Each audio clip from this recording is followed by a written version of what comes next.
University, Dr. Leonidas Sumba. I can see Dr. Sumba. Dr. Sumba is the team leader of WIWAS. I also invite Hezekiah Pire, if you're around. I invite Walter Atito. And this session has been collapsed and combined with another session in the same venue that was still on capacity development. So I'd also like to invite Engineer Kuta. Engineer Kuta is from Technical University of Mombasa. Please come on board, Engineer Kuta. I'll also invite Dr. Sylvia Murunga. Dr. Sylvia Murunga is a lecturer of chemical engineering at Jomo Kenyatta University of Agriculture and Technology. I would also like to invite Naomi Korir. Naomi Korir from Sanitation, Kenya. I'll also invite Irene Gunjiri from Strathmore University. Irene, you are welcome to join the panel. And I'll also want to invite Dr. Lillian Moria. Dr. Lillian Moria, when you are around, please join the group. So before Professor Blessings come on board, I would like to introduce him.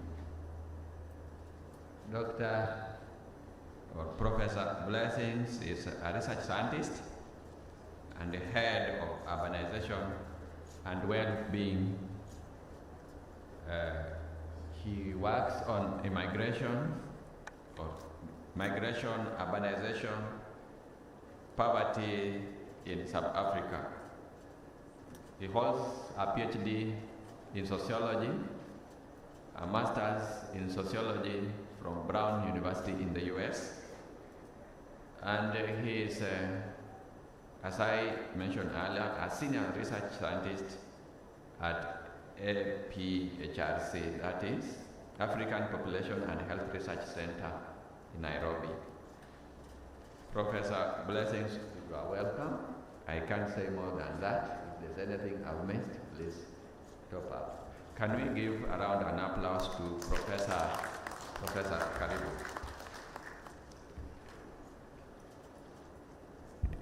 Thank you. Good morning, everyone. Yeah, can we have the presentation? Do you have it? Okay, as they bring it up, let me begin by thanking the organizers for inviting me and inviting APHRC for this conference. And we've been here since Monday. I think we have reached where the rubber meets the road. The last session was really talking about how do you move from talking to action. And finance is critical. When I was in grad school, my professor told me that he was paid to think. So, and that is how we are trained. So I'm going to make a presentation, but it's not going to be it was not a fancy one, it's actually a worksheet. Because I have been following the meetings and I have been taking notes. Our title is Capacity Development and Research to invest in the development of human digital capital. So it is really the how question. So I've been listening to the presentation and I've been taking note of what is in our wish list. And the question is, how do we then develop the capacity we need? Because that is actually the elephant. That is the elephant there. How do you convert talk to action? So that, like the last session said, we don't come next year or subsequent years and we're still at the discussion stage. How does the rubber meet the road? Okay? Remember the proverb around give a man a fish, he will fish for that day. But if you teach him how to fish, he can go for eat fish any day he wants by going for fishing. So let's go quickly, please. Can you go to the next slide?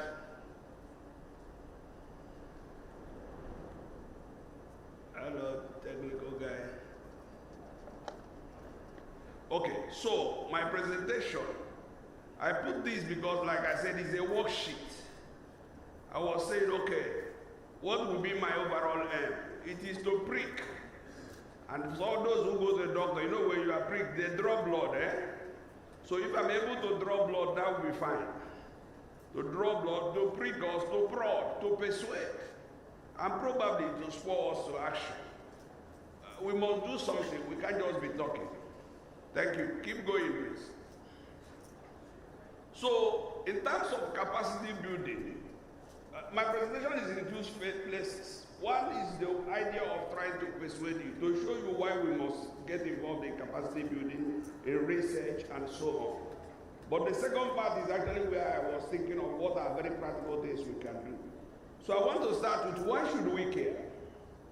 Why should we care about capacity building in Africa? Quality research and human capacity matters.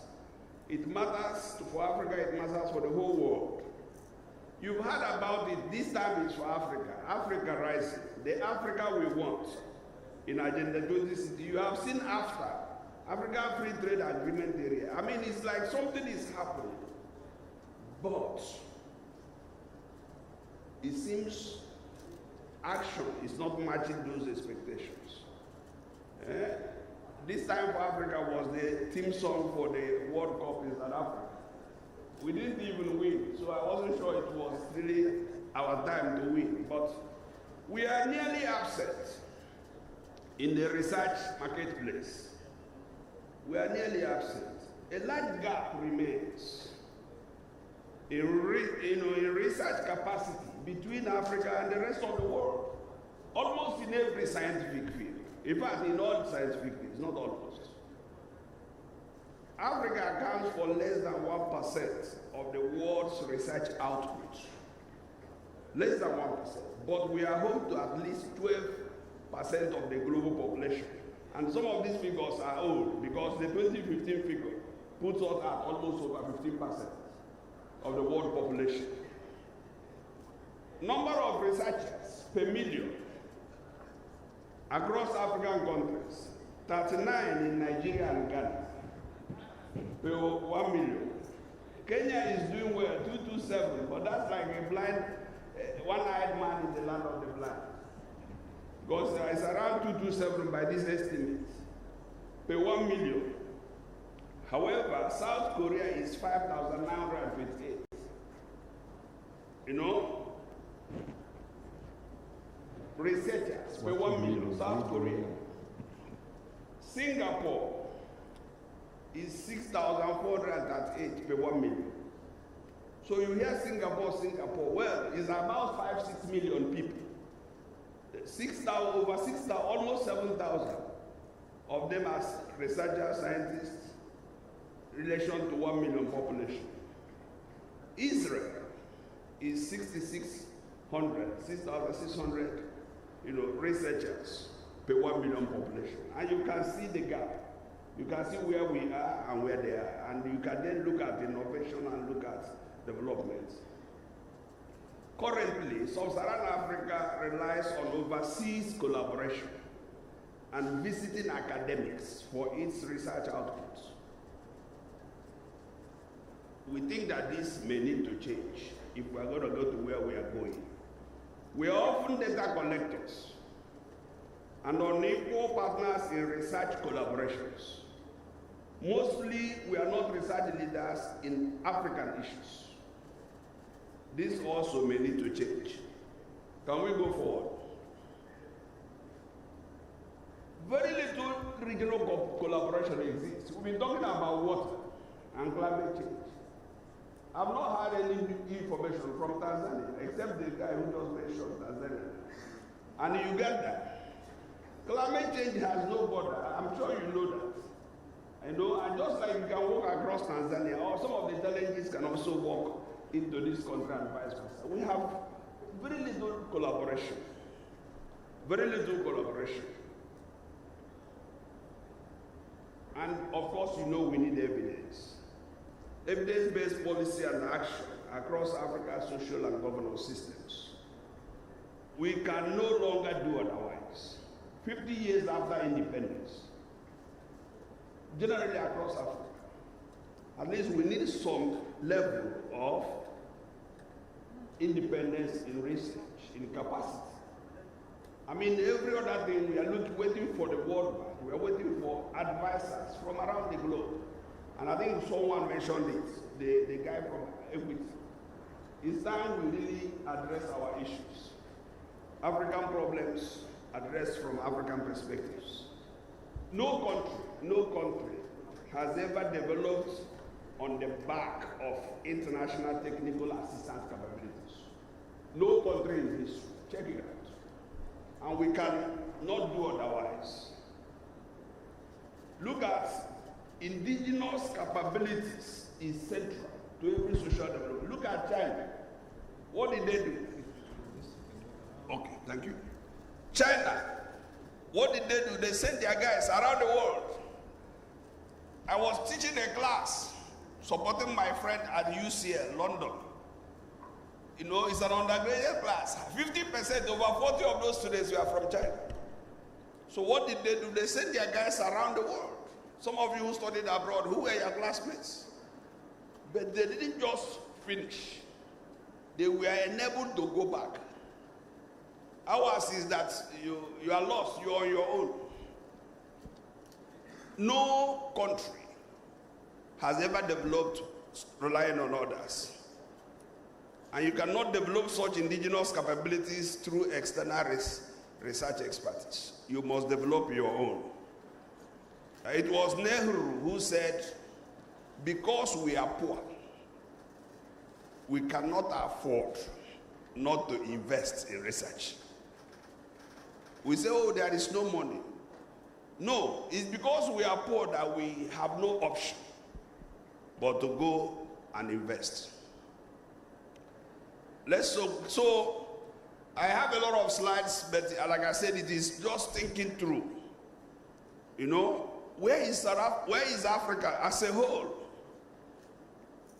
We produce the same amount of scientific publications as Netherlands in one of the years. The whole Africa, Netherlands. Is also very interesting. You know, Netherlands, they don't have a lot of land. Yet their export in agriculture in the last 1 or 2 years is about over 300 billion. And they don't have the kind of land Kenya has. So what are all of that? Our investment in research and development is very low. Let's keep going, please. Because I want this. Another way to look at this whole issue is how big is Africa? Have you thought about how big Africa is? I have a slide here. Africa is bigger than the land masses of US, China, India, Mexico, Peru, France, Spain, Papua New Guinea, Sweden, Japan, Germany. It's actually true. The map you see, some of us need to reevaluate that map. You know, Africa's land mass is about 30.221 million square kilometers. All these countries put together is 30.1. So in terms of land mass, we are bigger. Let's go to the next slide because that will show you what I'm saying. Someone has been very innovative to begin to get these maps and place them. Look at the countries inside Africa.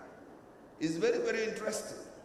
Again, I said my job is to prick you, to prod you, to say, wake up, giant. Keep going, we don't have a lot of time.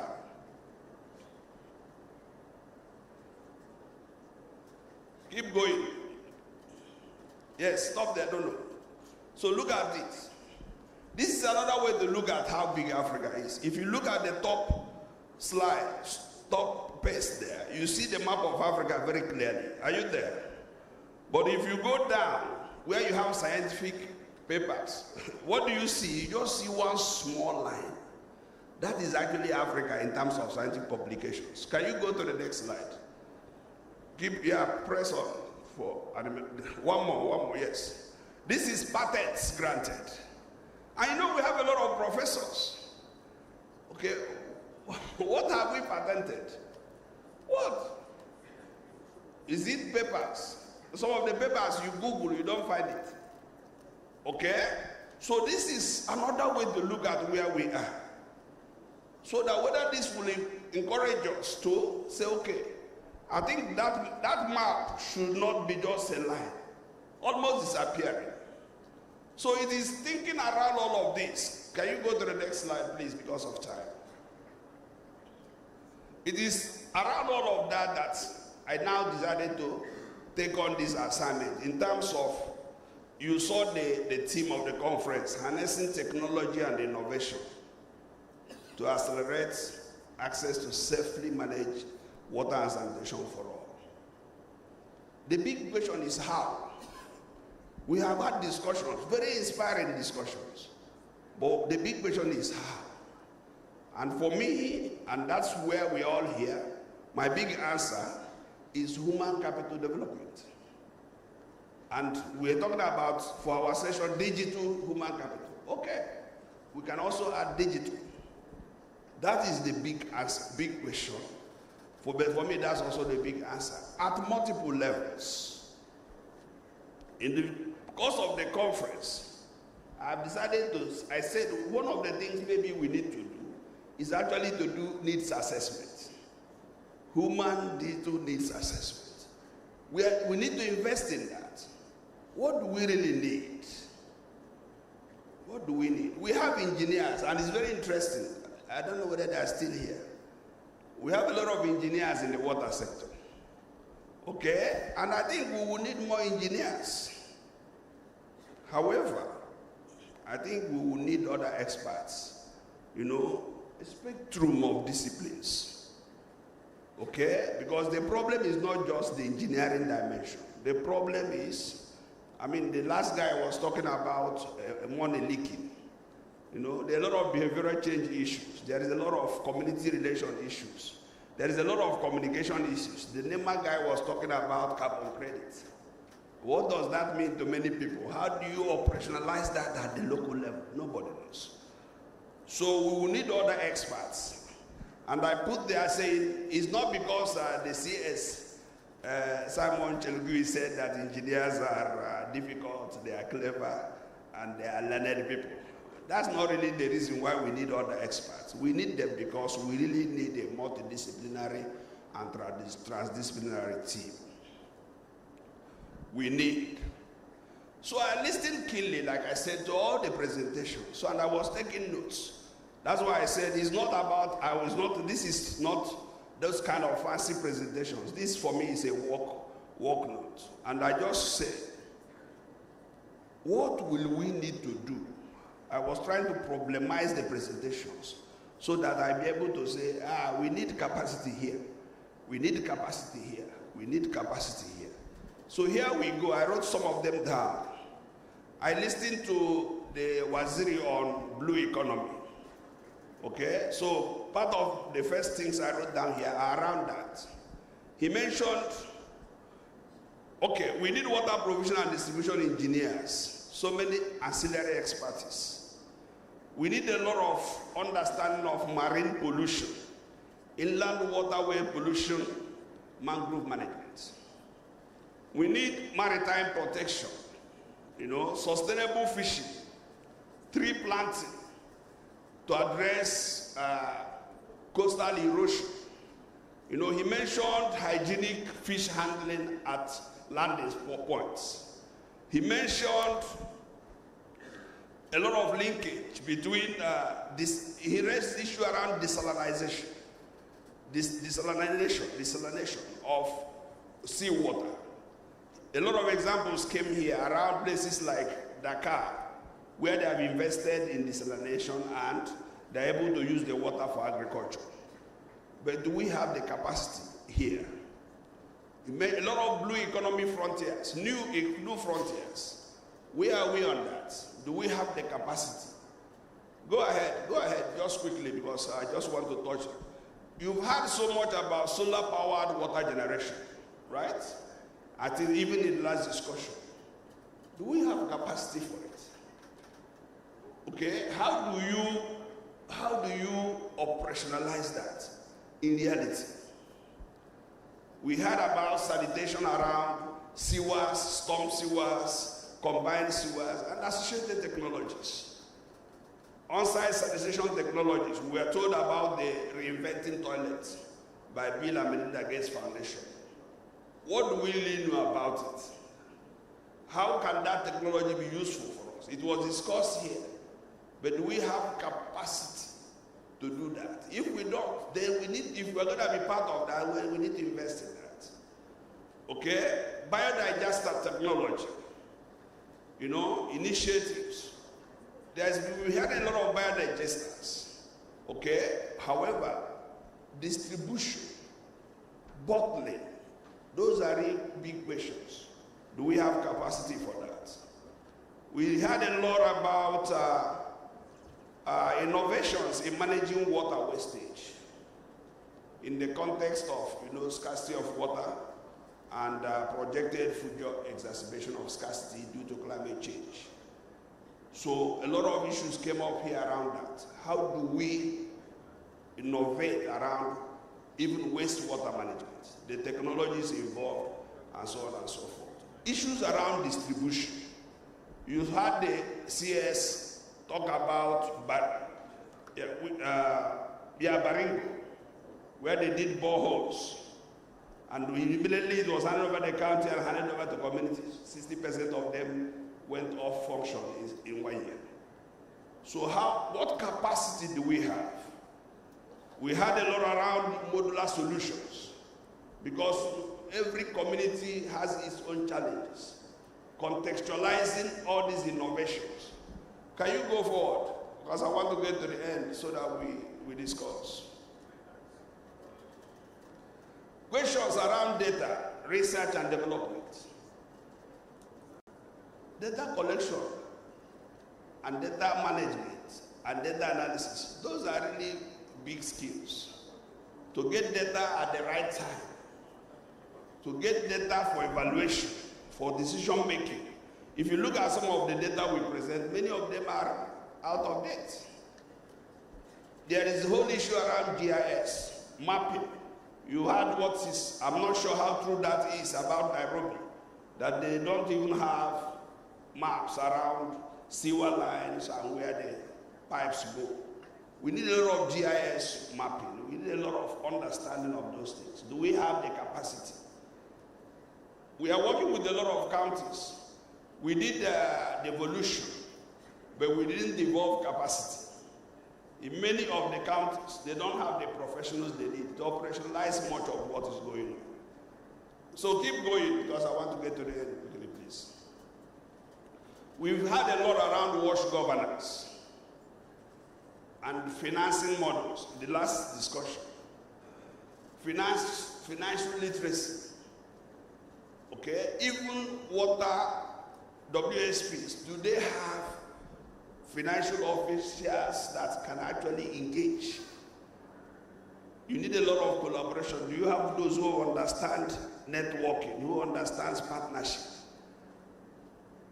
Okay, keep going. So, yes, here. And so I began to think about what are critical investments we can make, and I just have 2 more slides. Scholarships for masters, for PhDs, people with capacity. We were in another session yesterday, and you know that for you to be a researcher, PhD is a research degree. It's a research degree. It's not a luxury. I used to say that we're not doing African science. We're doing science in Africa. And so in view of all that we have seen, I think that the major budget for WSPs and for all of us is how do you raise the critical mass of professionals. And we keep talking about unemployment. I mean, can you imagine the amount of opportunities in the water sector to create new opportunities for training, for capacity building, so that those guys men and women will take up positions in advancing this sector. So I think we need a lot of investment to raise scientists, training across Africa. Issues around secondment, short and long-term trainings. Issues around benchmarking, periodic and consistent monitoring and evaluation. And I want to underscore, as I listed these things, I want to underscore that it is not the business as usual, where if we go for a workshop, it's all for per diem, the so-called workshop mentality. You just put the list. And sometimes the list is 20 who really came, but we have 50 who attended the workshop and they all paid. No, we have to pass that stage. Workshops or benchmarking is not for the drip. It is for results, for outputs, so that we don't continue doing the same thing and accept different results. I was also thinking about trainings around gender mainstreaming, for instance. It also came up in this meeting, gender mainstreaming, women leadership. But as we were discussing in one other session, where do women have comparative advantage? Because I don't think it's all about being seen. That is important. But where do you have comparative advantage? Where are you able to function better? And I think that research, designs, those are things that women naturally do. And those may be the engine of revolution and evolution of societies. Okay? So, where do the same thing with a lot of other people? You know, there is, if you look at the life of a woman, there are different stages in the life course. One of them is when she's young, the other is when she's married with children. The other is after childbearing and childbearing. The other is when she becomes grandma. At those stages, she can do anything. She's actually the constitution herself. Whatever she says is true. Okay? So in essence, do we have policies relevant for those different stages? So that we can address when she used to go on maternity leave. But after that, what else? So do we need a lot of capacity around these areas?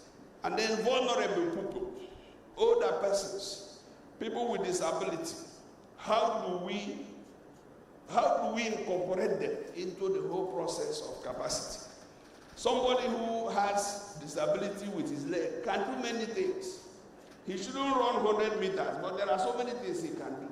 How do we incorporate them? I think I want the last slide. So these are my concluding remarks. It's not new from what I have been saying. But the issue is to challenge us. To challenge us to say, how do we do this? How? How? For example, for WSPs, what's your budget like for capacity building? Not because you want the money to just disappear from there. No. We want to have how many people?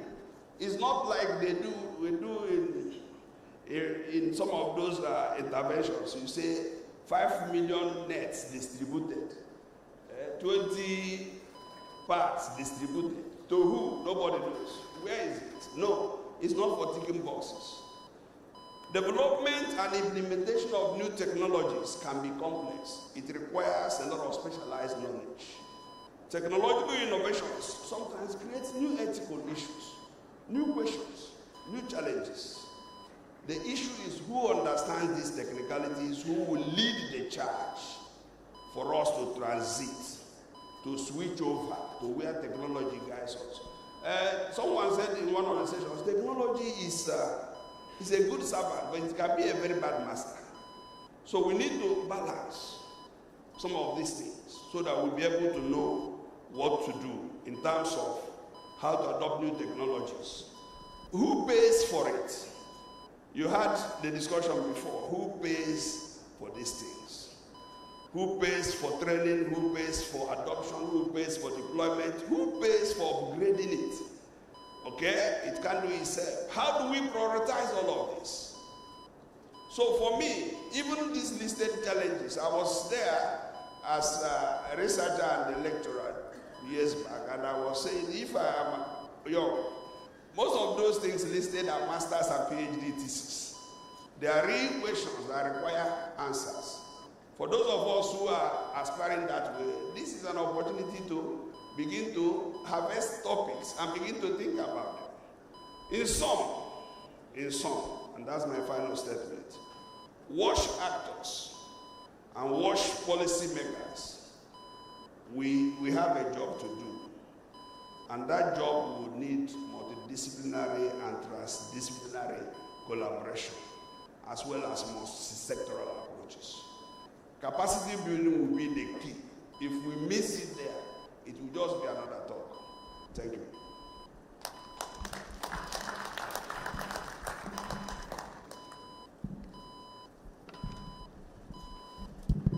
Another round of applause for Professor. Professor, that was a good job. You basically captured the conference in one presentation. So I think at this moment, I'm going to give the panelists at least 5 minutes to be able to respond to the issues of training and capacity development. And after that, I'll also give the audience an opportunity to raise some questions or make comments on this tricky question of capacity building, research, and all that, because it is a dynamic issue. Capacity building and research keeps on changing because we are in a dynamic world.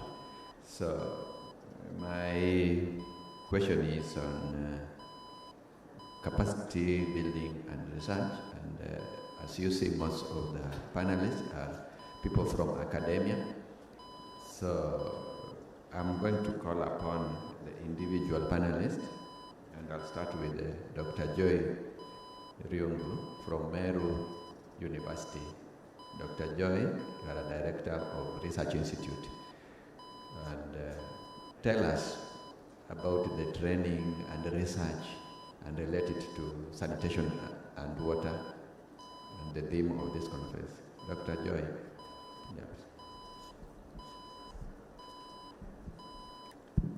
Thank you very much for the opportunity to be here in this panel today. I'll be talking briefly about capacity building and training at Meru University of Science and Technology. So over the last few days, we've heard about the importance of capacity building in sanitation. More so, we've heard about the importance of the software and the hardware components of sanitation in enhancing the sanitation agenda. So in the last few years, this training was mainly lacking in Kenya. I am a trained engineer by profession, but I would say that this particular aspect of sanitation was lacking. So the beginning of this was around the year 2020, when we did a proposal to the Netherlands for funding. It was funded to offer sanitation programs in Kenya. So in this particular proposal, the programs were to be launched at Meru University, and I was able to bring on board 2 other universities in Kenya. That is the JKUAT and the University of Eldoret. So we have 3 universities which have the programs. So for the programs that we have, which normally address the hardware and the software components of sanitation, were launched. Initially, we started with the Master of Science in Sanitation, and some of the modules, our programs are modular based, they are not dependent on each other. So some of the modules which are there are technology. Technology, this is addressing the hardware component, but we have so many other components like behavior change. We have sanitation governance, sanitation financing, we have leadership. All these are very critical in addressing or promoting the sanitation agenda. So at the university, when we got this particular funding for these programs, we really didn't know where to house the programs, because it's not engineering, it is not in public health, it is not in business. So it's multidisciplinary. I needed coordinators from across all the schools at the university. And that is why the Sanitation Research Institute was born, to house the sanitation programs, because it accommodates everybody, everyone with this particular expertise. So when you are launching these programs, I said that there was lacking capacity. The coordinators also had to undertake some training, which was offered to address this. So if it's in business, we are really shown what is involved in sanitation financing.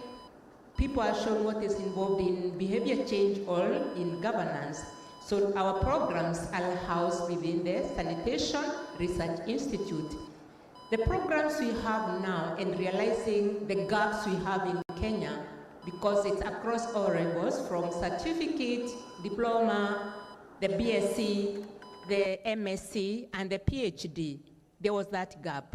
So currently, we have programs across those. So if you need a PhD in sanitation, we have the program. If you need the Master of Science in sanitation, we have it. You want the BSc, the program is available. For the directors that we have a program that we call the Graduate Professional Diploma Program. We have 16 modules. Like I mentioned, these were just a few. So if you identify any 4 modules you are interested in, and you do these 4 modules and you complete, you're awarded a certificate, which is Graduate Professional Diploma Course in Sanitation. The modules are also available as short courses. You can do a short course. This is just a 2-week short course. If you're interested in sanitation financing, you come for that particular short course, and you are able to do that particular short course. So for us who need to update our skills, our knowledge in some of these aspects, you can be able to see me from the short course all the way to the PhD level. We have those. For the utilities, you want to upgrade the skills of your employees, kindly see us. We can be able to plan on an arrangement for that particular thing. Then, like for the students, the master's group that we started early on, we have very many students. They do research. Prof said we are doing science in Africa. So the students that we have are dealing with research to address the challenges which are being experienced by our communities. We are collaborating with mainly the sanitation enterprises who give us the concepts. So if you are there, you have an issue you want to address. You want research, come and see me. I'll give you a student, you'll work on this in the lab at that small scale, so that when you have scaling, when you are able to get to this stage of decision making, you are doing that from an informed choice. We can be able to help you with that. We are also seeking collaborations with the institutions. We have very many students. Supervision, like internship positions for the students, because we want students to experience what are those challenges, and then they are able to help us address those. The professionals, we also have very many opportunities for supervision of students. Right now, I have 130 MSc students. Supervising this is an uphill task. I need enough personnel to do this, so I will really urge you for this. We are also working with the community outreach. Like we said, if we are testing on technologies, we need to really work with communities to bring them on board, to take this, and also take to the communities the findings that we have. So like for technologies, we've worked with Fresh Life. We have quite a number of Fresh Life, the CBS systems within communities, peri-urban.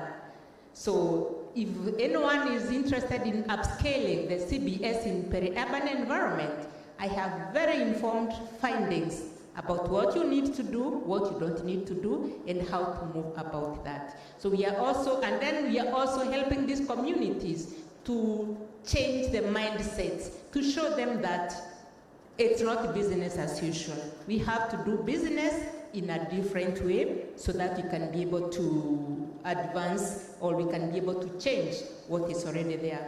But one thing, as you're also talking about behavior change, when you get to the communities and you give them these solutions, you find that the challenge is they didn't know any other way of doing things. But when you are there with them, you realize that, oh, you mean even this can be done? They are really willing to change.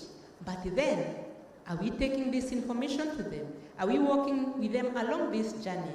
And as only an engineer, you'll not do that. You require these other now experts who will be able to penetrate the communities and also be able to do that. Other than that, we are really working on networks and collaborations at the national and international level. We realized that, like this, the container-based sanitation project, how to upscale, we are checking about, is it possible to upscale in the African context? So we have a country in South Africa, we are dealing with, we have South Africa, we have Uganda. We are also working with the Peru to see in the slums, to see are the conditions the same. If it's doable here, is it doable there? Because like we normally say, technologies are context specific. There's no one fit solution for all. So we are able to advise if you're going this is what you expect, and also compare what other people are doing in other countries. And also checking like the CBS. If you are to upscale, which best practices can we borrow from South Africa? What are they doing? And under what conditions are they working? So basically, with us, we have the programs, we have what is needed there. On-site sanitation is the way to go. Change of mindset all the way from the top to the bottom. We all need to change how we think about sanitation, and we'll surely get there. For any training, any research that you're interested in, kindly reach out to us for collaborations. Thank you very much. Thank you. Thank you. Thank you, Dr. Joy. The next panelist that I would like to engage on the issue of training and research is Naomi. Naomi from Sanitation. Please keep time, Naomi. We just have less than 5 minutes. Yeah, thank you for this opportunity. My name is Naomi Korir. I come from Sanitation Limited. Sanitation is a private company working in the sanitation space, and we like to be identified as technical partners to water service providers and county governments, specifically to help them achieve the sanitation mandate.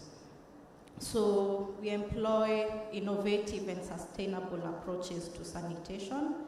We do things that have not been done before, and we try things that people think are not doable, and we demonstrate that you can actually do sanitation in a different approach, which would be more sustainable than the conventional approaches that we know about. So we work primarily in Naivasha is where we are headquartered, but we are currently working with 11 counties within the country. We have an ongoing project in West Africa and looking to just partner with other utilities in Africa as a whole. So in terms of capacity building and research, and it's good that I get to talk after Dr. Joy, because Dr. Joy is training students for this industry, and we are the industry. So these students would essentially work in organizations like Sanitation. And because most of these things that we talk about in sanitation, and specifically on-site sanitation, because that is where we work, are quite novel, very new.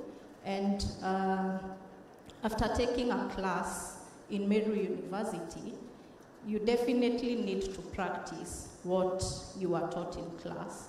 So we offer opportunities to students like this to come to a place like Sanitation and actually see in practice what it is that was being talked about in class. We give them an opportunity to work in projects because we have different projects across we call it the sanitation value chain, and they're able to get hands-on experience and actually employ what they were taught in class. So maybe just to urge, maybe we don't have students in the room, but for those who interact with students, just to urge that you channel the students to the industry partners for them to get hands-on experience, encourage them to take up internships or things like these fellowships, even post-graduation, for continued experience. Sometimes you work in difficult contexts. Like right now we have projects in Wajir and Turkana, places that these students would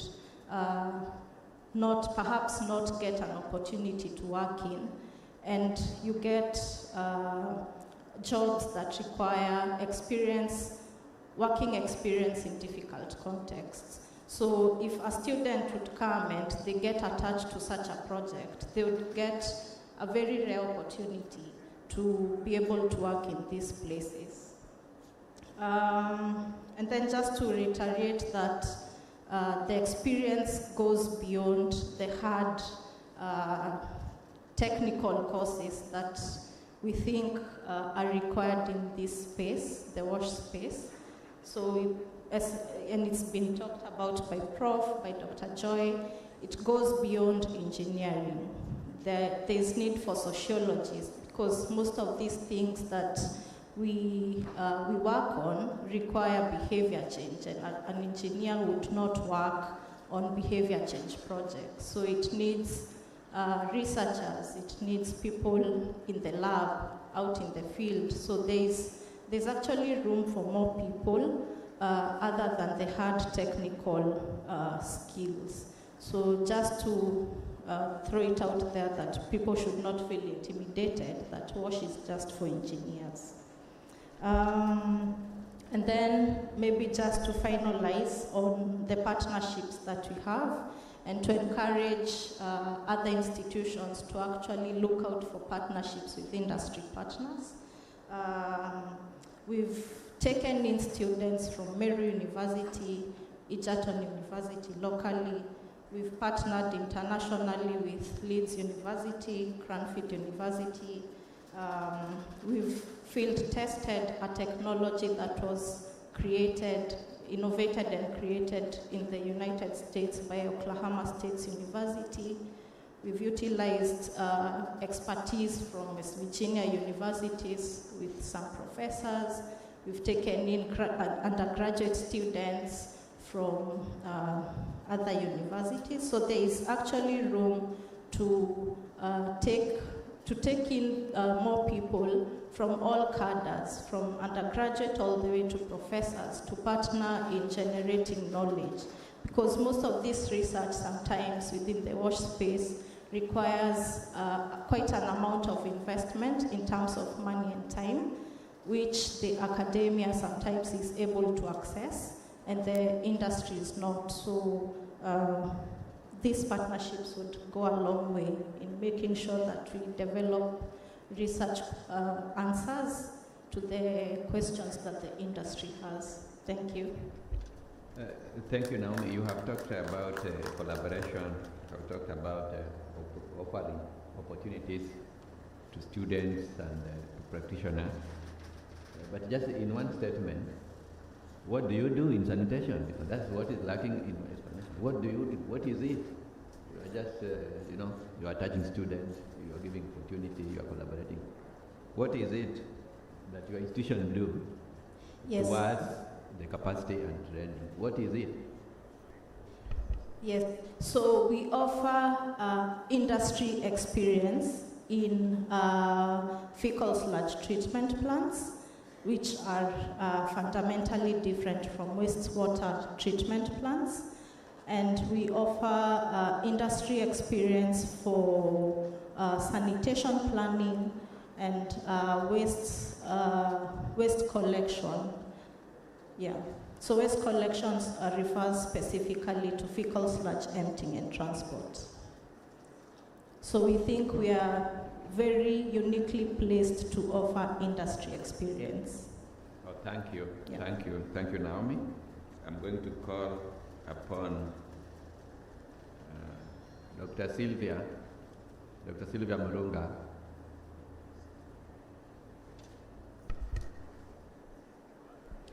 Well, I'm one firm believer of research, the power of research and human capacity development in driving the economy of any country. My name is Dr. Sylvia Murunga from JKUAT, And as JKUAT, we are mandated in training, research, and innovation. That is to mean that we usually graduate students and generate high-end research, impactful research that has impact to the community. To help us in terms of nurturing the research outputs that we have and innovations, JKUAT has a department, an IP, intellectual property department, which basically comes in to support and also in terms of business planning and also offer technical services. We also understand or embrace the fact that sometimes we do research, and if we do not disseminate this research, it ends up on the shelves. So to help us just raise awareness and also try to improve in terms of increasing the number of SMEs, JKUAT has established an industrial park. Within this park, it is like a vehicle that we're using to provide infrastructure that supports the growth of the research output into SMEs, which are very key in shaping or driving towards the global economy. So from this industrial park, we've been able to incubate different SMEs in terms of the ones that are able to utilize waste, what we can consider as waste. For instance, we use wastewater to generate gas. So we have an ongoing project with the Rahu gas, which is currently producing biogas from waste. We also have other projects that are running that are being housed by our industrial park. In terms of improving capacity and also research, we offer different programs ranging from undergraduate, postgraduate to also professional training in upgrading of skills. For this specific conference, I will only talk about the particular ones that are relevant to water and sanitation. We offer programs in terms of marine. We have a new baby that is coming in, chemical engineering, which will basically help in terms of wastewater treatment. So in case you want any expertise, any skills in terms of how well to treat your wastewater and how well to make resources, to make useful products from your waste, you can come and join our chemical engineering program. We've been talking about how to use energy, solar energy, to use it for pumping our water from the boreholes. I want to confirm that at JKUAT we have the energy technology program, which actually helps our students to offer this expertise in terms of installation of such systems. Apart from undergraduate programs, we also have MSc programs in terms of specialization. We have one on sanitation, which helps us to accelerate the access to adequacy and equitable sanitation and hygiene for all. Apart from sanitation, we also realize that we need other engineers to help us in delivering the services in sanitation. We offer a specialization program in environmental engineering and management to just help us to ensure that we are not polluting environment as much as we're taking care of the sanitation part. We also have soil and water engineering program in terms of specialization to also help us see how well we can link the soil and water in terms of when pollution happens during when you're handling the sanitation issues. Other than that, we also have water engineering in terms of MSc in water engineering in civil engineering department, which basically now links us in terms of the structures, the water structures that we come up with, or sanitation structures that we come up with. So from this we can see we have several programs that we can all bank on when it comes to JKUAT to offer excellency in all these areas. Apart from masters and undergraduate programs, we also offer short courses and also professional development courses, which will help us in terms of improving the already skills that you have or upgrading the skills that we have. We can talk about the bankability of WASH projects. We've been talking about projects that are, when we present to the banks, we are not able to access the financing facility.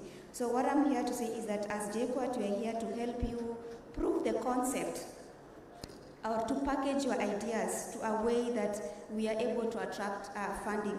So in summary, I can say welcome to JKUAT and let's keep this rolling. Thank you. Thank you, Dr. Murunga.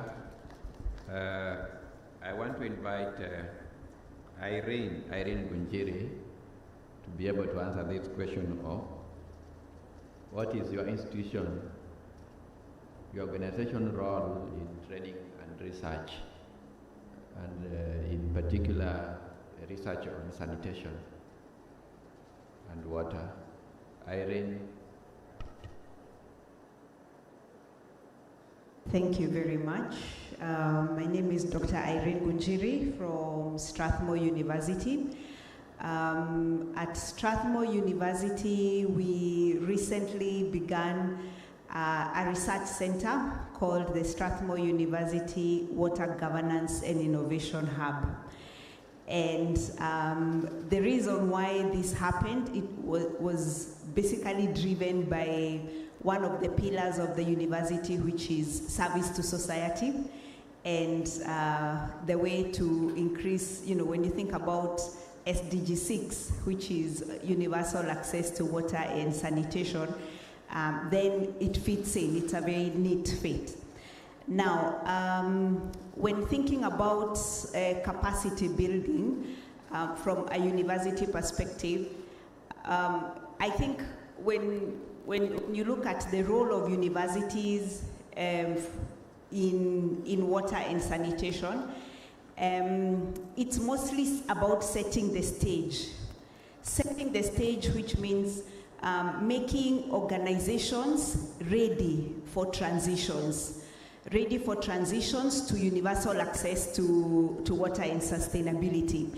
And this readiness from a water perspective is important, because water and sanitation is special because they are systems of systems. So in that sense, we are saying water has knock-on effects on health, water has knock-on effects on agriculture, water has knock-on effects on energy.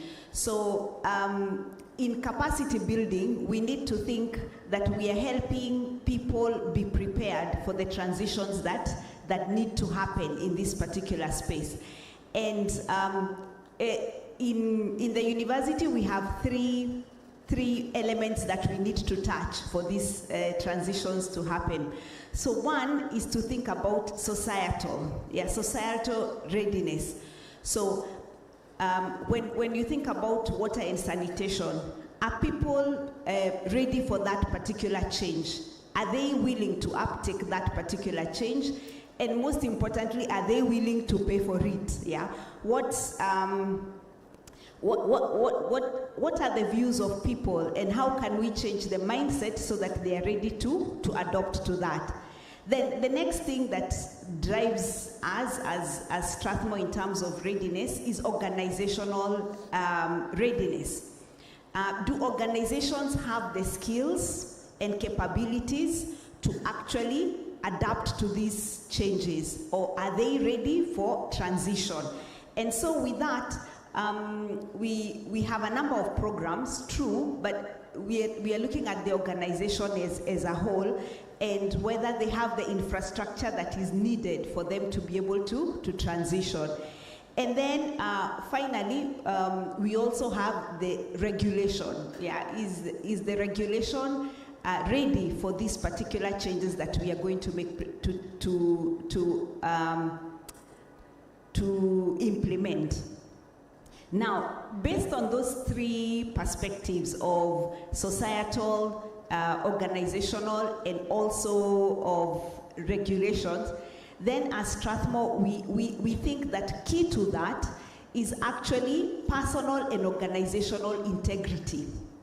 And so at the Strathmore University Water Governance Hub, we are very happy that we have Meru University, we have JQuat, all these people who are taking care of the hard elements of capacity building.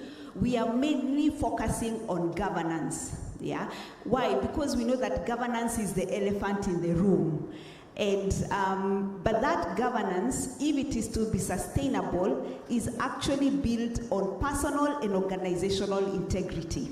Yeah. So how can we change the mindsets of people and the behavior of people to actually see that if I don't practice integrity, this has implications on a wider section of society?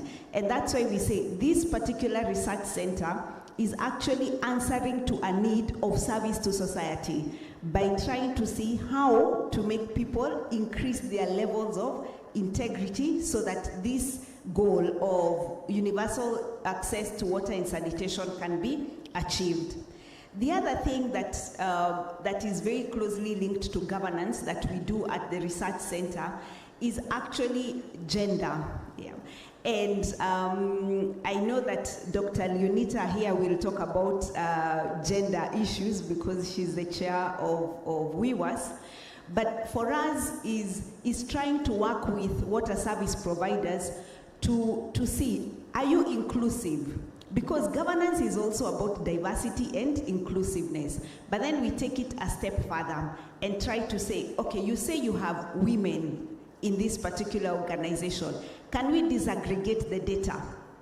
Can we have intersections of this data? And we ask a question, where are the women to be found in these WSPs? You say they are women, but where, at what level? What are these women doing? Do they sit at the decision-making table? What sort of decisions do they have influence on? And so that's very important for us, and we are doing quite a bit of that in programs of Women in Water Leadership series to help women to upgrade, but also to help them have the confidence to have a voice when they sit at the decision-making table. With regards to research, we have a number of research projects. One of the research projects we have is funded by USAID, which is looking at water financing and basically looking at the enabling environment and trying to see what's there in the enabling environment and what can be done to the enabling environment so that WSPs can mobilize financing and they can efficiently utilize this financing that they mobilize. We also have a project with World Resources Institute, which is basically looking at climate change and sustainability, but with a special focus on faith-based organizations. Yeah, like what can faith-based organizations do in the area of climate change? I hazard to say that people are more likely to listen to religious leaders than political leaders, yeah? So if a political leader says, go home and plant a tree, we might not take that so seriously, but if a religious leader says the same, we are likely to do it, yeah? And that is what this particular research is riding on. Earlier in the year, we had a sanitation symposium that I can see a number of your faces, of the people who attended here. And that was basically to have this discussion on how to look at the regulation and policies in on-site sanitation. Yeah. And finally, last year we had a symposium on the solar wash symposium, basically looking at the nexus of water and energy. Yeah. So, and so there's a lot going on from the university perspective, from capacity building and research, but what really drives us as a university is really service to society. Thank you. Thank you, Irene. The second last is Engineer Kuta. Engineer Kuta is the chairman, Department of Civil Engineering, Technical University of Mombasa. Engineer Kuta, your contribution, your institution contribution to research and capacity building in the area of sanitation and water.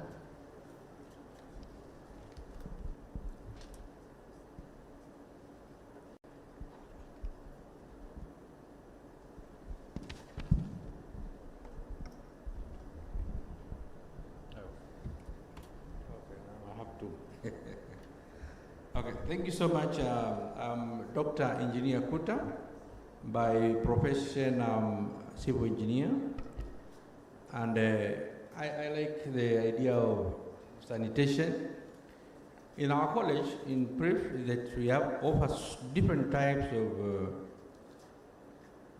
training. Remember, I come from technical university, so our university is a technical university, and we offer several courses within our department. In our department, we offer civil engineering. We also offer Bachelor of Technology. We also offer diplomas and certificates. I think this is one of the university rare which we offer all those courses, starting from certificate to PhD. And we have realized that it is very good to offer them because we are living in an area where we discover some people don't qualify immediately for the degree courses. And we have discovered that these people who don't straight away qualify for degree, they end up being very, very good, actually. And we have good examples of people who have transited from diploma all the way to PhD, which is very good. And particularly myself, when I took over the department, I was so much focusing on women, particularly from coast, and I realized they can do better, and they can really do good. They start from, even some from certificate, and they go all the way to PhD. Also, we offer short courses like plumbing. We do offer courses like plumbing, carpentry, and other things like motor vehicle, mechanics. And we offer, let me say, we can offer almost all courses that is needed. We are concerned with the community. We do some market survey and look at the things that which the community wants, and we offer to them. We have different campuses from Mombasa. We have another one in Kwale and also in Lamu. And in all of this, we offer different courses there. Now, on the issue of sanitation, we are so much doing research on pollution. What we have discovered is with the current mushrooming in towns, people, they make boreholes for the water because there's no water from the water from the ministry. It's only a few houses we get water from the ministry. So most people bore holes in their own houses. And in the same house, the plot, they also have a cesspool. Cesspool is where we drain water to after we've used in the house. And so you find that people don't realize that this same water, actually we could use the word underground pollution. There is, if you have got houses built in 40 by 80, that's an estate.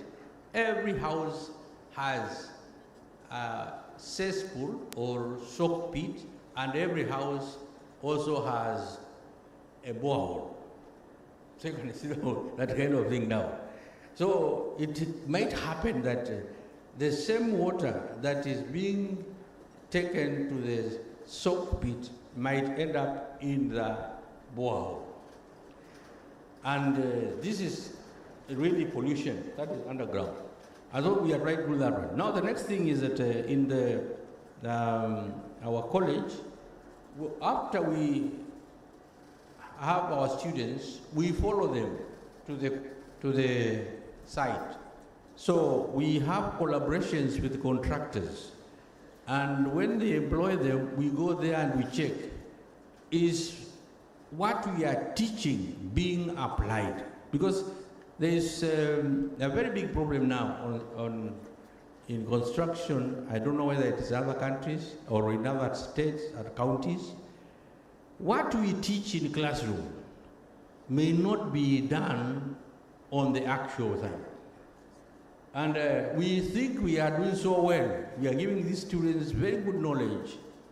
But on the practice, when they go out, they find these old people on construction who have been constructing for long, And they are told, we have been in this business for long, so don't tell us. So you find that although they have got the knowledge, but is it put in practice? What we put? And so we follow the students as we finish with them, so that we see whether what we teach is applied on the actual work. We also do a lot of research, and right now we are having research also on boreholes, and to see water that is being taken from by boreholes is not the seawater, so that we don't mix the water for drinking and other things with the one for the sea. And so it goes to salty water.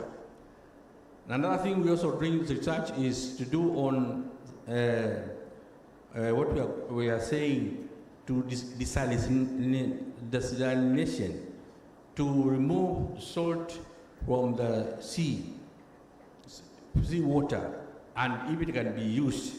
We are also doing research on use of seawater for construction, because we realize that I think most of us know that you cannot use salt water in construction, but we are also doing research on those areas.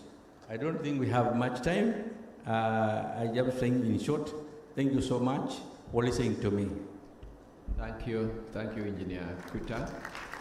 I think the next panelist is Dr. Sumba.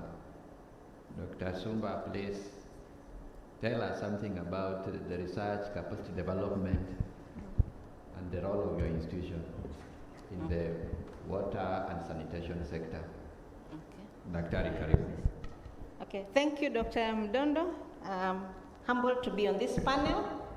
And I would like to start with a question that Professor Beru asked. How do you get a critical mass of water professionals? And then I want to rephrase it and ask, how do you get a critical mass of women water professionals? And to answer that, I would say women are underrepresented in the wash sector.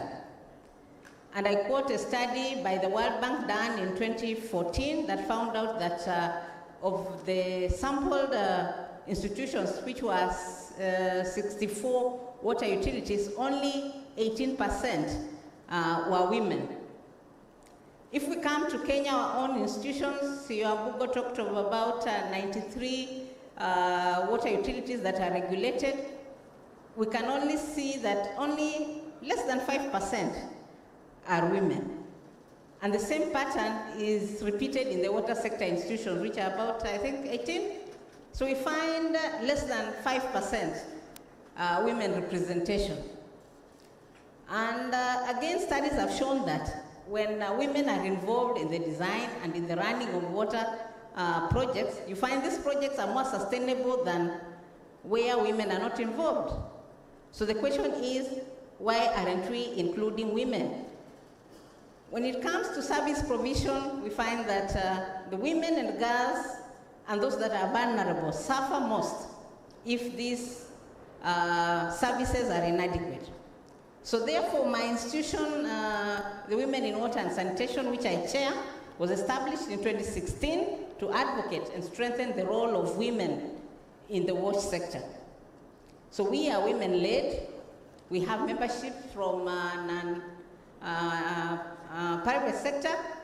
We also have a public sector. We have students. We have male champions as well. And we have male champions who are active, like the CEO of Kewasnet. We have the CEO of Kisumu, and we have Engineer Thuo. Why am I bringing this? It's because there's no way the women will go it alone. They have to go hand in hand with the men, because looking at our population, we are 50-50, more or less, 50-50%, and women being a little bit more. So the Women in Water and Sanitation supports women through capacity building and training, research, advocacy, networking, and mentorship.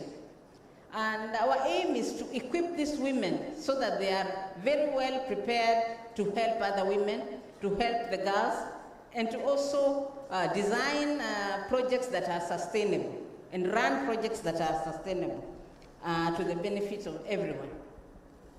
So we also implement special wash programs in collaboration with our partners in the network. So on capacity building, I would like to say, we provide a forum whereby women can network, and find opportunities. When we get opportunities, we forward them to our women members.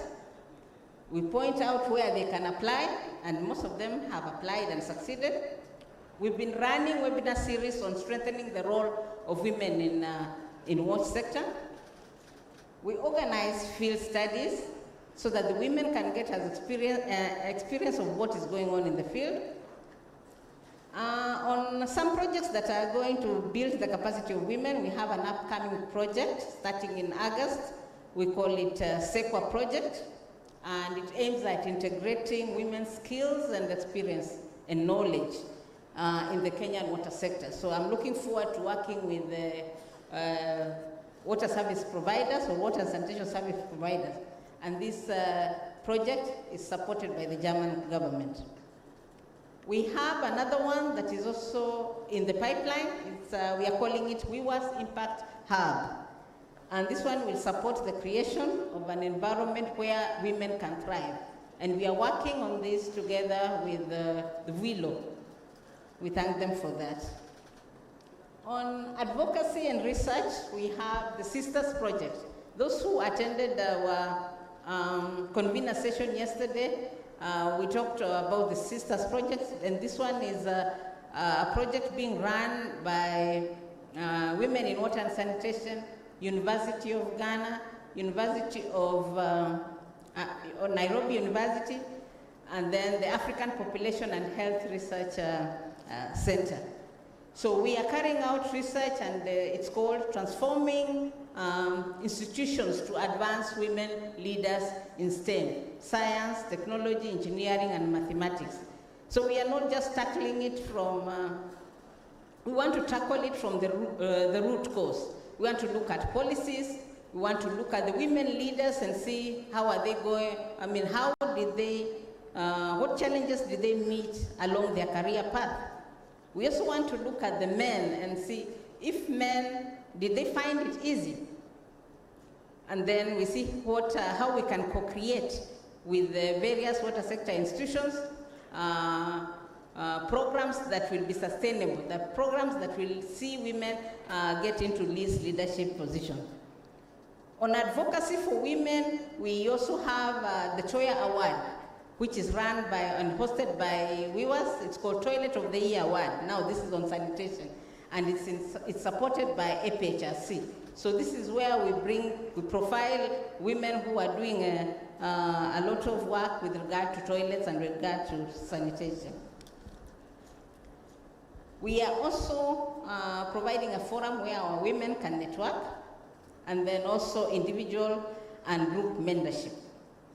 So you saw since Monday, we've just been having manels after manels. Manels are panels composed of purely men. At least, I think this is the first panel that has more women. And I'm glad all of them are either with masters or they are doctorates. So I think get encouraged, we can form some mentorship for you so that you can see you can get there. So what is our goal in doing all this? In 10 years, we would like to see all water sector institutions at least having a third of their women in management positions. And this is not far-fetched. Our constitution provides for that. So why not? So when we come back and look at 10 years, can we see a difference in the women occupying management positions? So allow me just to acknowledge a few people, like the founders of Viwas. I don't know if they are here. Yes. We have Engineer Jambi, we have Maina, whom I took over from. We have others like Elizabeth Maina, and Elizabeth Mwangi, and Anne Maina, and Eda, among others. So let us support the women. We are currently being hosted by WASPA. We appreciate that, but we want WASPA to do a little bit more than just hosting us. We are members of KEWASNET, and therefore we reach all the women in the CSOs. We are very active members of AFWASA, and we are thanking Sylvain, I don't know if he's still here. And we recently had our 4 members appointed to Iowa committees. So we are doing well with regard to profiling our women and making them visible in the sector. So we appeal to the MDs to support our women and encourage them to take up trainings and programs that will propel them to leadership positions. Thank you. Thank you so much, Dr. Suba. We still have Dr. Lillian Moria. Dr. Moria, please, what is the role of your organization in the water sector with respect to training and research? Thank you very much. My name is Dr. Lillian Moria from Mary University of Science and Technology. There I head the postgraduate department.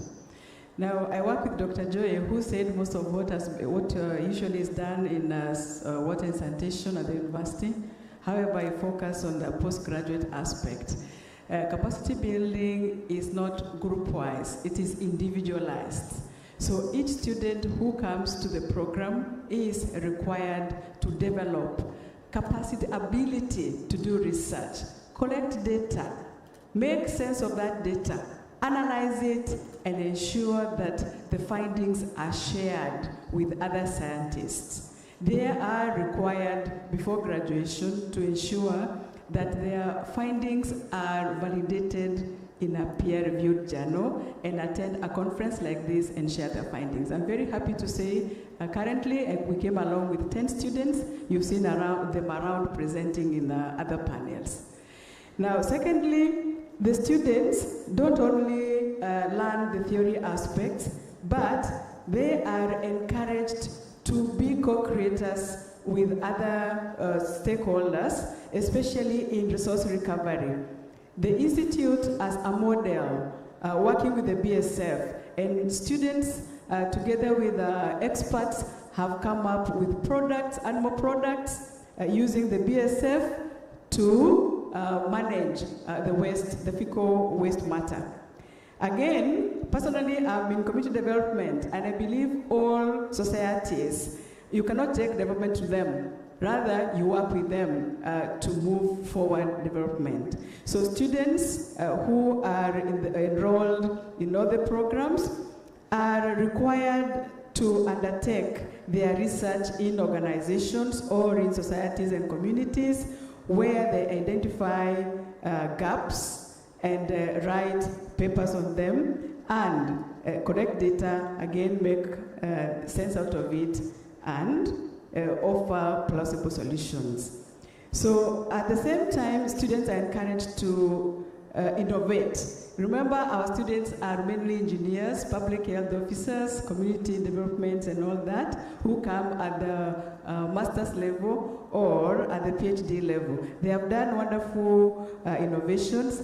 Currently, they are working with Dr. Joy on the feces, and now they have even advanced to work on the urine, because you realize that a lot of work has been done on sanitation, but the fecal matter aspect, and the urine has always been kind of, is it left on the side? Now we are going to have a lot of output coming from them, so next year, in the similar conference, we expect to come along with innovations.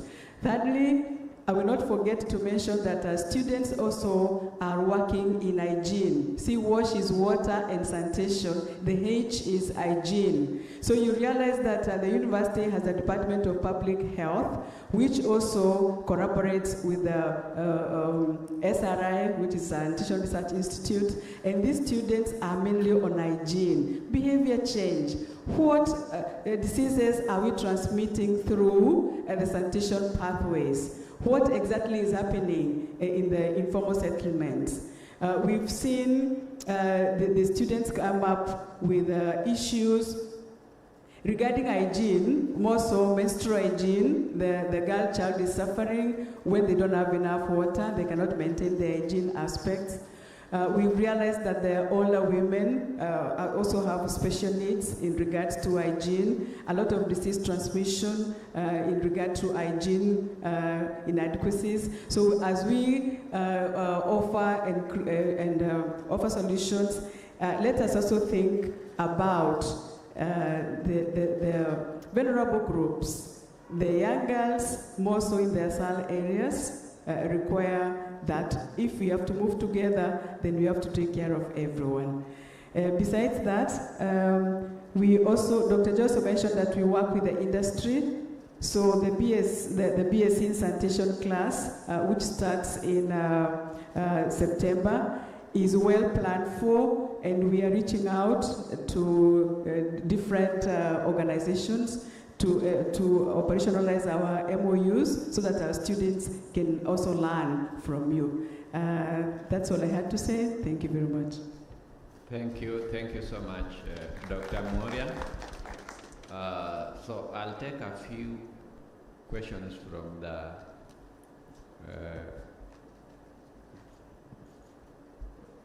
floor.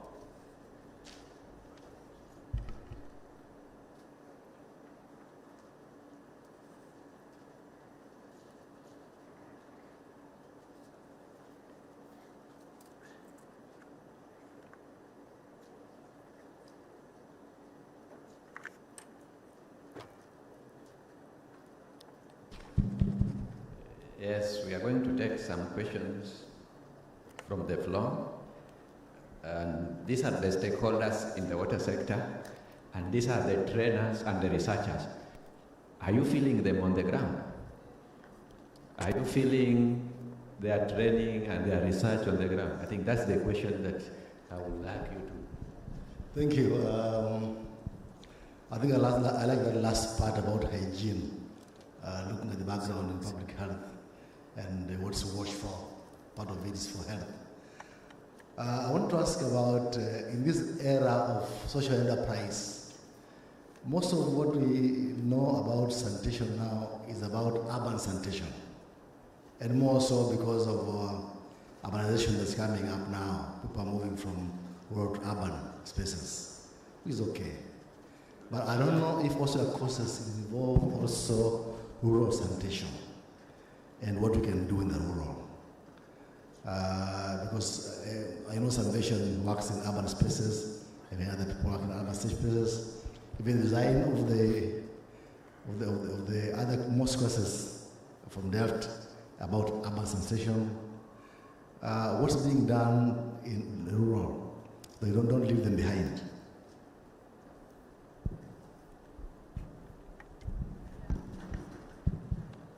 Yes, another question? The floor, I think these are the trainers, these are the researchers. Okay. Okay, thank you so much. I'm so impressed by all the panelists. And I'm Dr. Laura Mamuli from Kibabi University.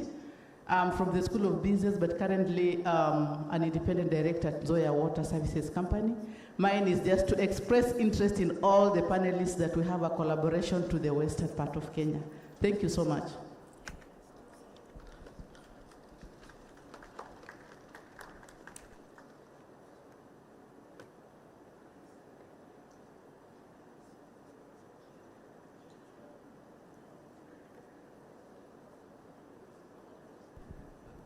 I hope the panelists are taking notes, and at the appropriate time you are going to respond to the questions that are being raised from the floor. Another question from the floor? All right, good afternoon. My name is Joan Corneas from KEWASNet, where I lead the Research and Programs Department It's great to see the good work that you're doing in the water and sanitation aspect of academia. And mine is really to ask about points of collaboration. So if there was an opportunity to introduce an aspect of, let's say, integrity to the courses that you offer, what are the steps that are required to make that a reality? Thank you.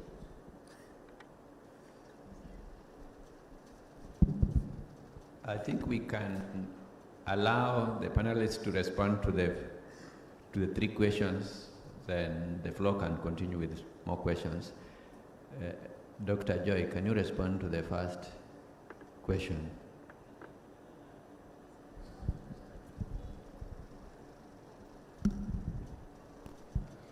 Thank you very much. The first question was on rural sanitation. This is really a very important aspect. What I want to say is when we have the students, we normally help them design sanitation systems, comprehensive, addressing the entire sanitation chain for all the sectors. It can be the urban, peri-urban, or the rural. All these have different requirements and different needs. So in our programs, in the modules that you're offering, you'll be guided through how do you deal with the rural setup? How do you deal with the peri-urban setup? How do you deal with the urban setup? So all these ones are well addressed. So by the time you are out, you are able to have an account of like 50 different technologies which are applicable, but you have to assess which is good for the situation that you are dealing with. In respect to Dr. about collaboration, I'm very happy to hear about that. I should be following you immediately after this. So the other thing was about integrity. We have different programs. We have a unit on integrity in the BSc program, the Bachelor of Science in Sanitation. We have this. For the Master of Science in Sanitation program, we are normally allowed to revise the program after 4 years. Ours is actually now due for revision. And when we are dealing with the curriculums, we normally have industry participation. The stakeholders, the universities, the government, we normally welcome all these suggestions and we are able to incorporate them. So when we are doing this particular revision for the program, I'll be calling for a stakeholder meeting so that we are sure we address and we capture what is really needed on the ground. Thank you.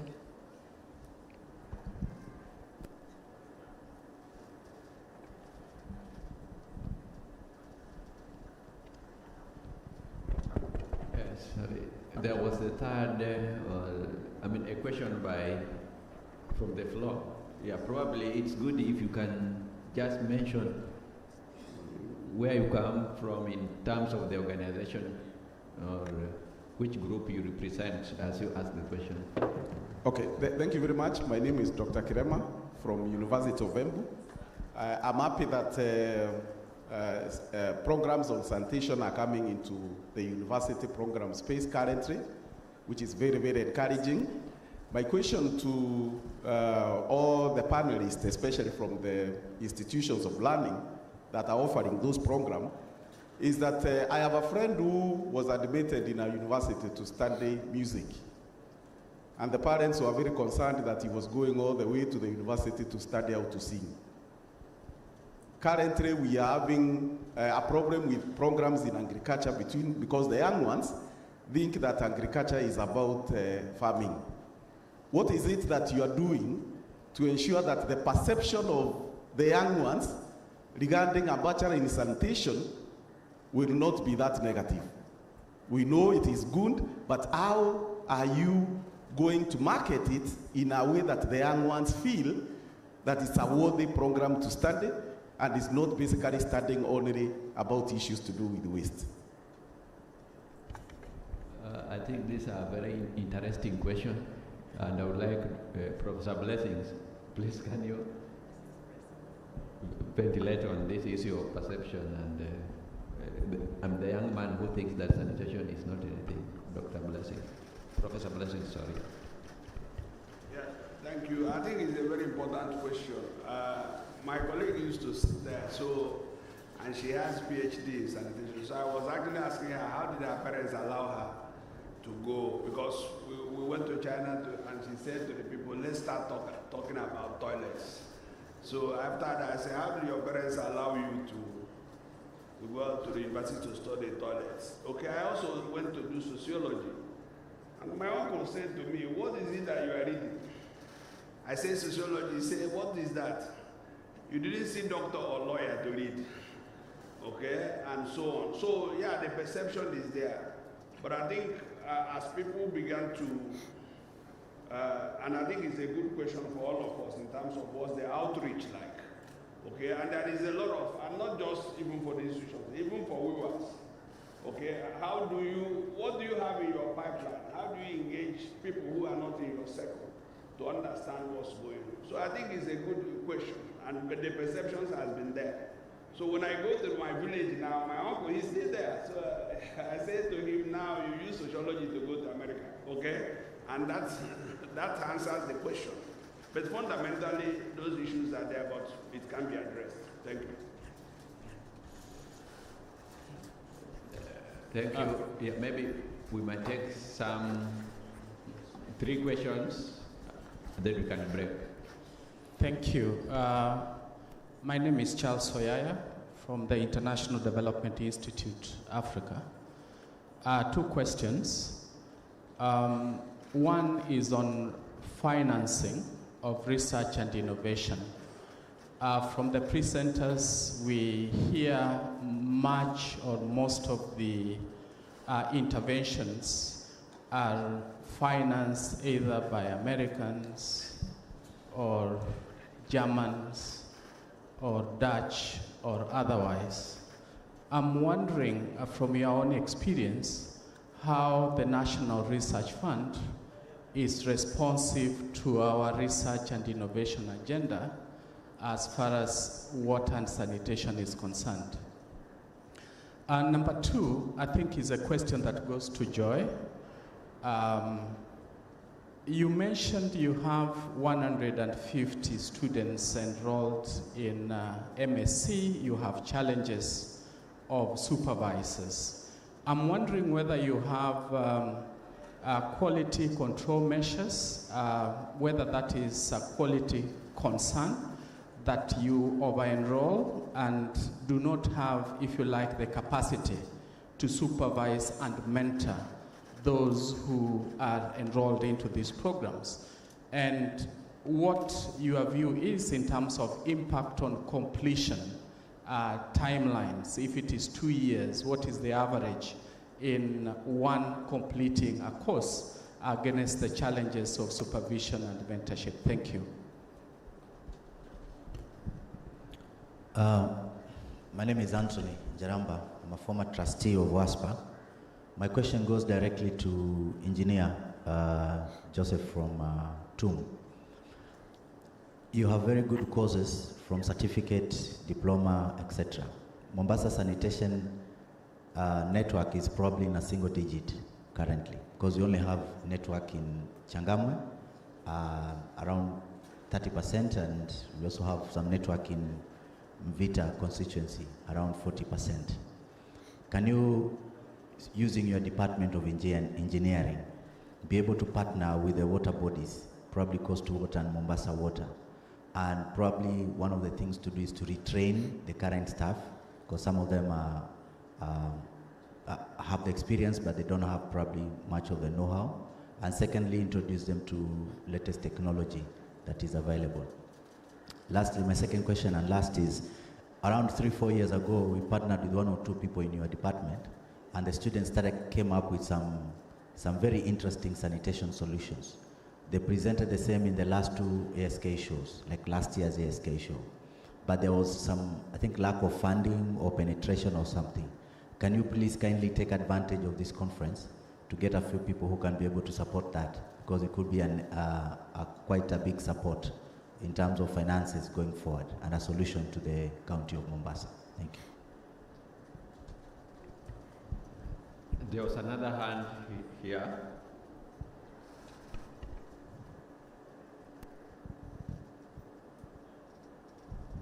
Thank you very much to the panelists.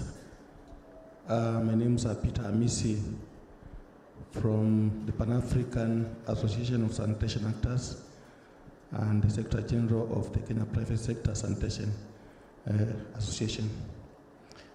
Now, talking about training, research, innovation, there is a cadre of skill set that is here in this room that we had the opportunity to do a challenge with them. That challenge is like an exam already. I don't know what provision there is in terms of certification because every space has got its juakali, and manual emptying is a space that has got its own actors. So for us, and they are here, we are talking about certification, and we are talking about skills, because you can only certify a skill. And there's a skill set here that doesn't have certification. And it is called informal, it is called manual, it is maligned. What do the colleges, universities, institutions, what provision do they have to certify this kind of workers? Because they are providing very, very critical service. They have skills which some of you don't have, which you might never have even if you get a PhD. So kindly, can you address that, please? Thank you. There was another hand around this corner. Thank you. Thank you to the panelists. My name is Joshua Ria. I'm the head of technical services at Embu Water. I want to talk as a practitioner. Maybe it's not a question, because I'm worried as a practitioner that we are talking about sanitation on the tail end. Are we, in other words, trying to rubber stamp that it is good for us to have slums mushrooming everywhere?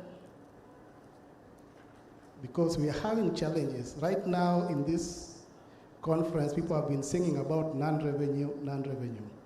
What will be the next thematic thing to talk about when it comes to sanitation? How are we planning this sanitation in a way that it can also grow? Because I tend to look at it that when we are talking, as Amicia said, that we are calling it manual, pit emptiers and all this. Are we going to allow the pits to be everywhere in the cities? We are growing into the cities. We need also to have a structured way of sanitation provision that is not really derogatory, which is sustainable and which has some dignity. That's what I would want to see as a practitioner. Thank you.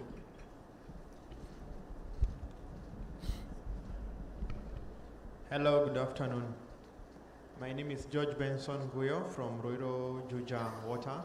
And since our theme is harnessing technology, and currently we are having softwares, modeling softwares and design softwares that assist in production of these plans and models, I didn't hear any institution that is developing or thinking about that. You are all talking about the old, if I may say, old school education systems of papers, certificate diplomas, but I think we should now think of technology in developing and design of these distribution systems. Thank you. I think we have almost 5 questions that have been raised and have not been responded to. So I would like to allow the panelists to respond to some of the issues that have been raised. One of the issues was on financing the National Research Fund. There was an issue of quality control. There was the issue of training of staff, and now the issue of using the modern modeling softwares or modeling tools that is being implemented by the research and training institution as they develop and research. So please, the panelists, I want to make it open.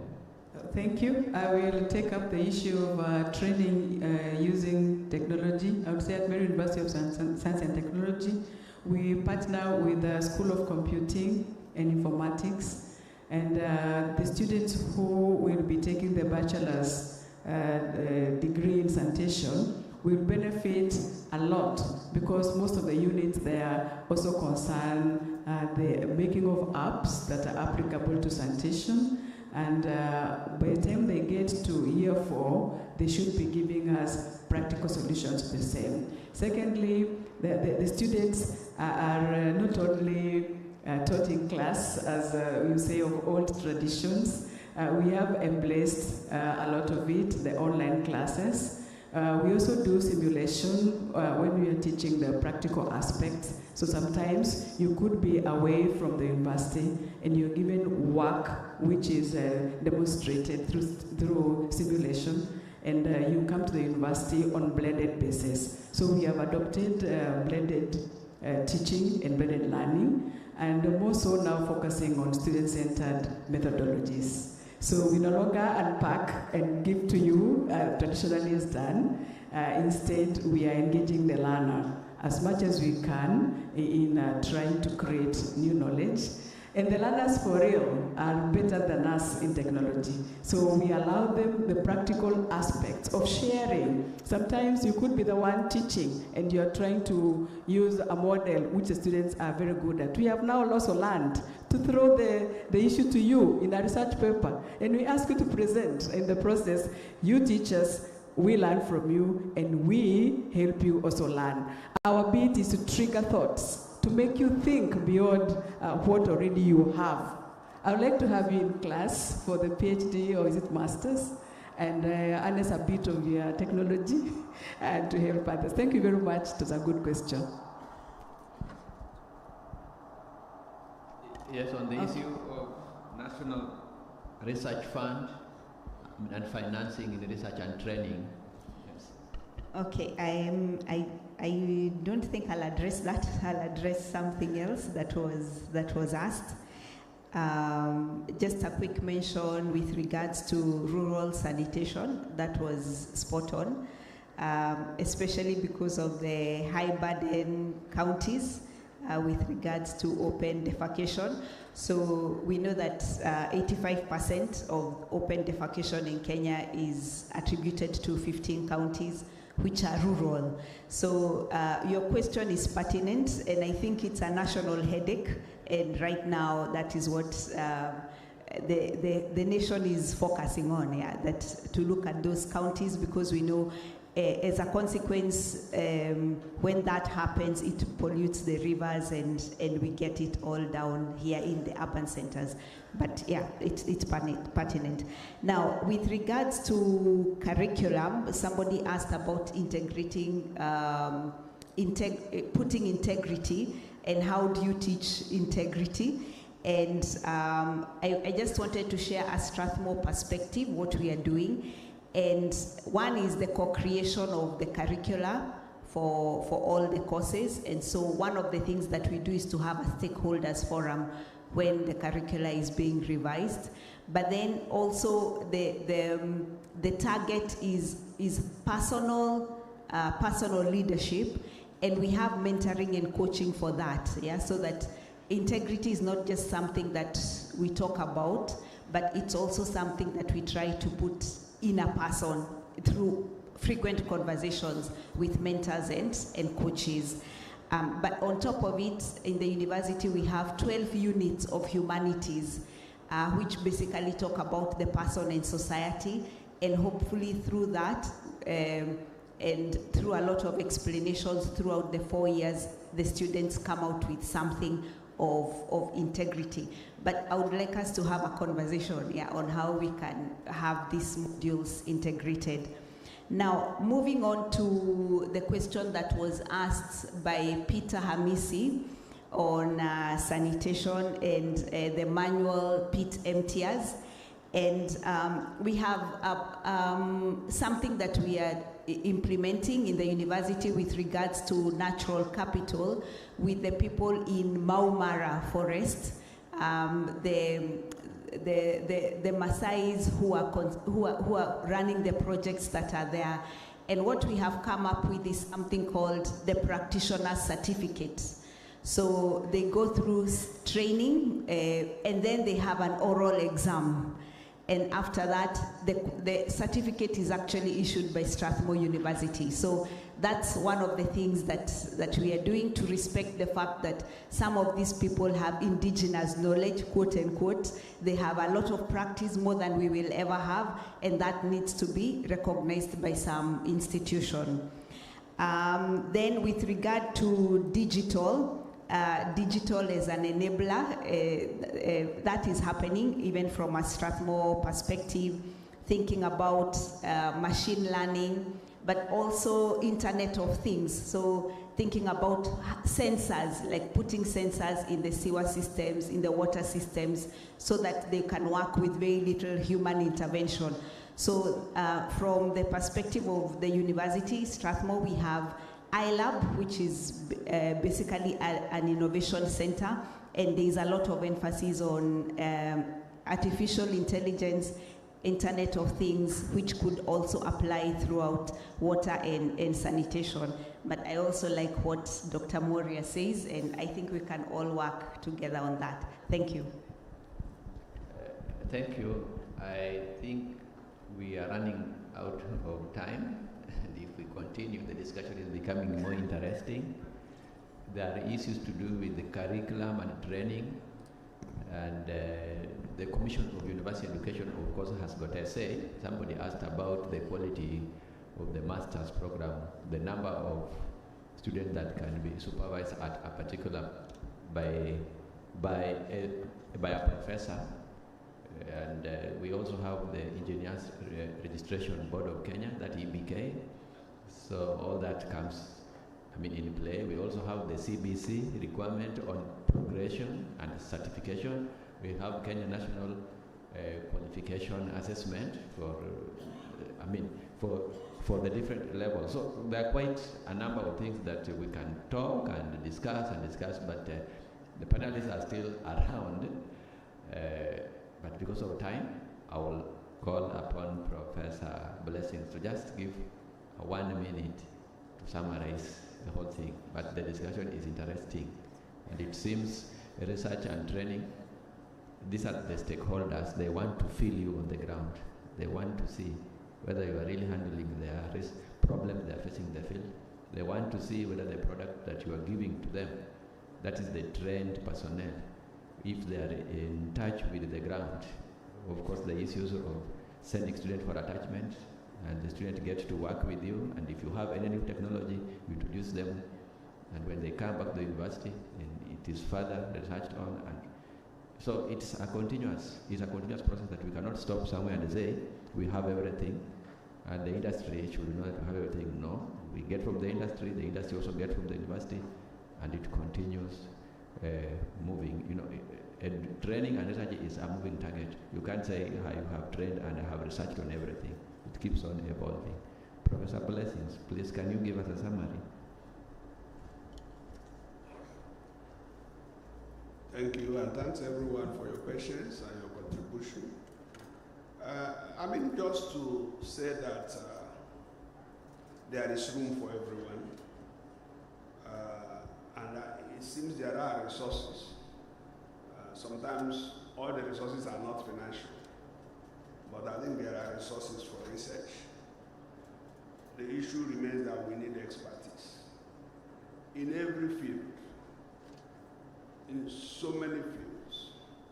And I think that Kenya is well positioned. The institutions here, somebody said she was excited. I was also excited because this country is well positioned. I'm sure you know your position in Africa.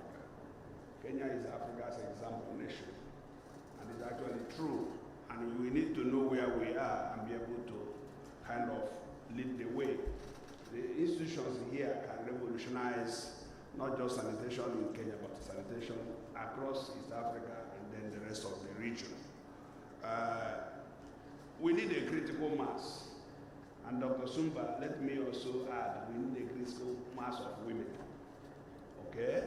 And research innovation is an area where you can even do it from your kitchen.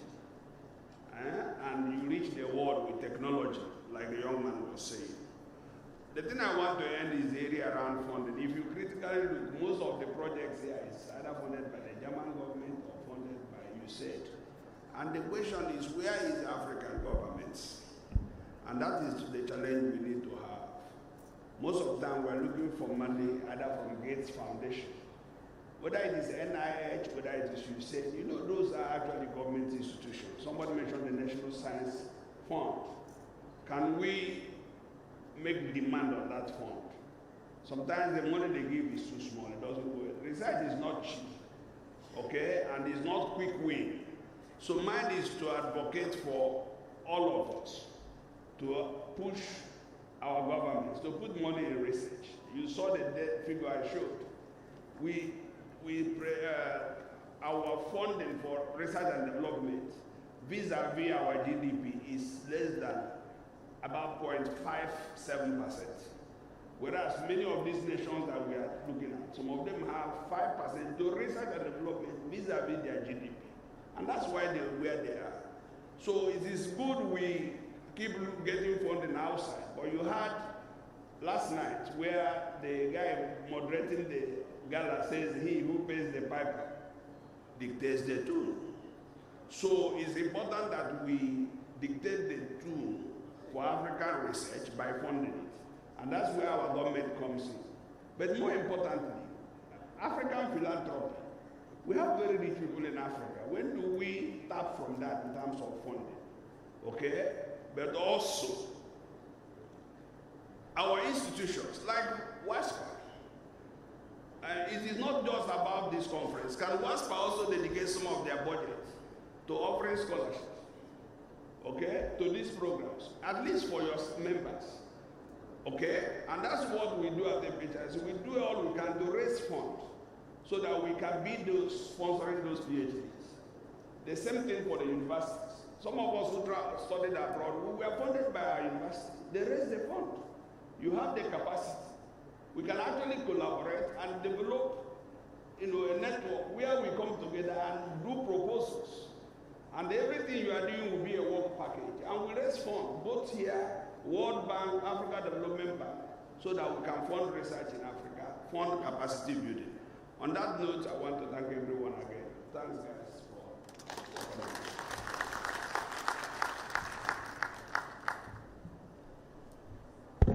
Another round of applause to the panelists and the speakers.